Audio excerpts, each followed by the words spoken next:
When two people engage in deep conversation, their heart rates and brainwaves physically synchronize, laying the biological groundwork for the philosophy of mutual teaching and shared growth in the present moment, a concept central to Joe Bandel's essay, We Teach Each Other. We're examining how this idea of undammed, shared connection transforms our understanding of personal empowerment. The essay, part of his larger work, The Oak Matrix Unleashed, suggests that we stop treating the present as an obstacle and start treating it as a shared classroom. He uses the metaphor of a river. We build dams out of our old thinking, our fears, and our desire for control. These dams block what he calls sacred energy. Jason, this text blends abstract philosophy with interpersonal psychology. How do we break down this concept of the dammed river in the context of daily human interaction? The dam represents psychological resistance. Bandel argues that modern society conditions us to pursue strict self-sufficiency, which traps us in isolation. We walk into a room and immediately filter our surroundings based on what serves our immediate agenda. That is the dam. By doing that, we shut out the infinite directions and possibilities that the present moment offers. Bandel proposes that the people and opportunities around us carry unique lessons shaped by their own genetics, memories, and experiences. If we remove the need to control the outcome of an interaction, we allow energy to flow like water seeking the ocean. This flow is what he identifies as mutual teaching.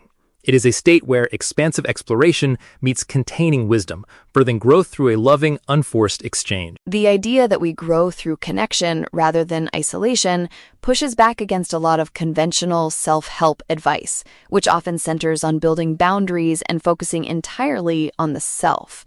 Bandel's approach sounds reminiscent of established psychological frameworks that prioritize relationships. If we look at the history of psychology, the shift away from pure individualism toward relational growth has specific roots. That shift traces back to the late 1970s with the development of relational cultural theory at Wellesley College.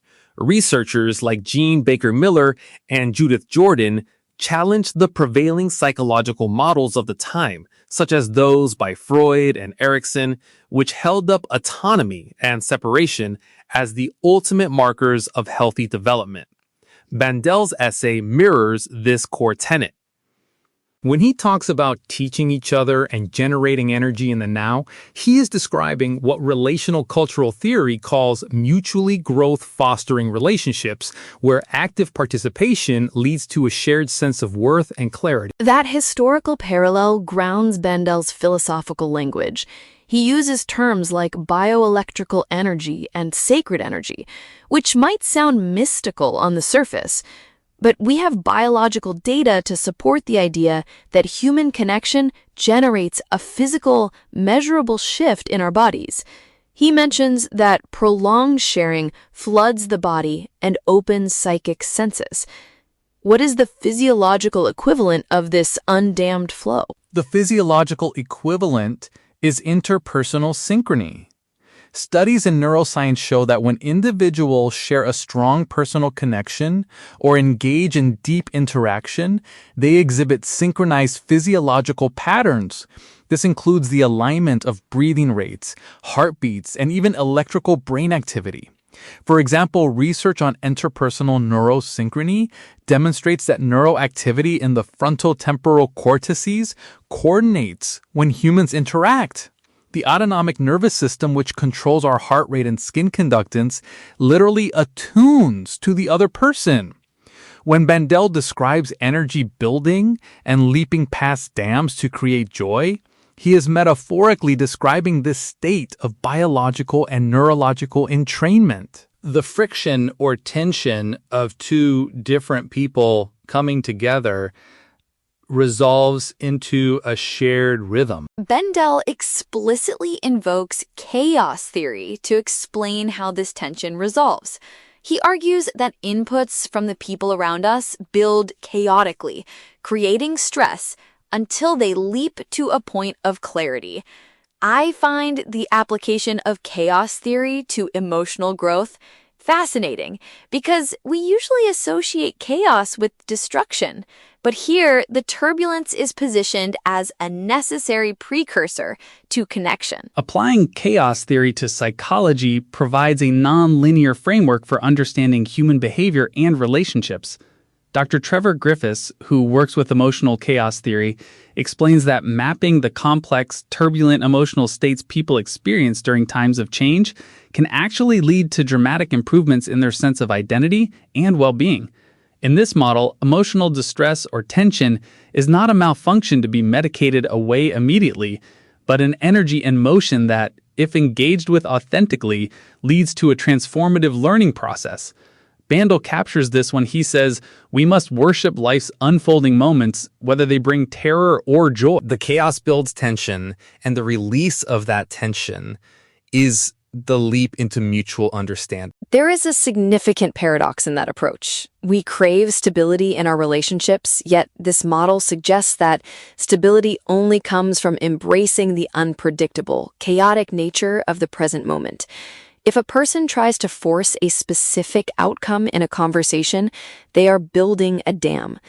Bandel warns that forced paths result in a curse, whereas trusting the flow brings joy. How does this tension between control and surrender play out in practical terms? It plays out in our willingness to be vulnerable. In chaos theory, as applied to romantic relationships, predicting the future state of a partnership is problematic because relationships spontaneously shift to different states and patterns.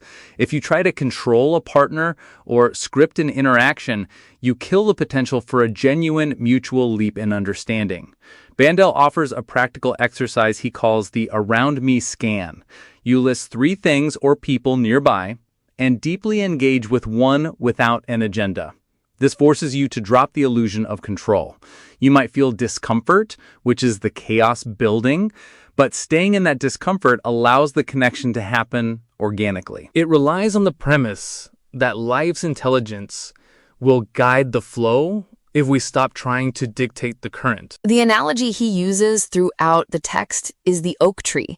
He pictures an oak's branches intertwining with neighboring trees, sharing shelter and strength without competition. It is a powerful image of mutual empowerment, but we should acknowledge the friction this philosophy creates when applied to modern systemic structures. We operate in an economic and social environment that rewards competition, individual achievement, and strict boundaries. Fully embracing this undammed flow requires unlearning decades of cultural conditioning. It requires a complete paradigm shift. Relational cultural theory actually addresses this systemic friction directly. The founders noted that traditional theories of psychological development often perpetuate harmful power stratifications by individualizing problems and pathologizing people for their suffering. They argued that oppressive systems disrupt our inherent drive for connection. Bandel's philosophy acts as a micro-rebellion against those systems. By choosing to view a stranger not as a competitor or a transactional resource, but as a teacher and a mirror, you dismantle that oppressive structure in real time. The oak tree metaphor works perfectly because a forest functions as an interconnected network. Trees share nutrients through their root systems based on need. They do not hoard resources. Bandel is asking humans to adopt that same relational ecology. That relational ecology extends to how we handle pain and endings. The essay notes that we must have the courage to end a relationship when mutual growth stops. This prevents the flow from stagnating into a new dam. It introduces a vital nuance. Undammed connection does not mean permanent, unconditional attachment to everyone we meet. It means honoring the energy for as long as it fosters mutual teaching. Honoring the energy means recognizing that change is the only constant. Chaos theory reminds us that systems self-organize into new stable patterns, but those patterns eventually face new turbulence. If a dynamic stops generating mutual empowerment and instead drains both individuals, it has become a closed system. Bandel's concept of true mates involves opposites joining and rejoicing in sacred time. When that time naturally concludes, forcing it to continue is just another form of control. You are building a dam out of nostalgia or fear of loneliness. True empowerment requires the courage to let the river keep flowing, even if it means moving forward alone for a time to learn self-love before the next connection. We are looking at a comprehensive toolkit for living fully in the present. Bandel's framework challenges us to locate our internal dams, feel the physical and emotional tension of the moment, and choose to release it. We move from isolation to an expansive state of mutual teaching, treating every interaction as an opportunity for biological and emotional synchrony. By doing so, we turn the uncertainty of the chaotic world into a classroom of shared discovery. Share this episode with someone who challenges your perspective and helps you grow.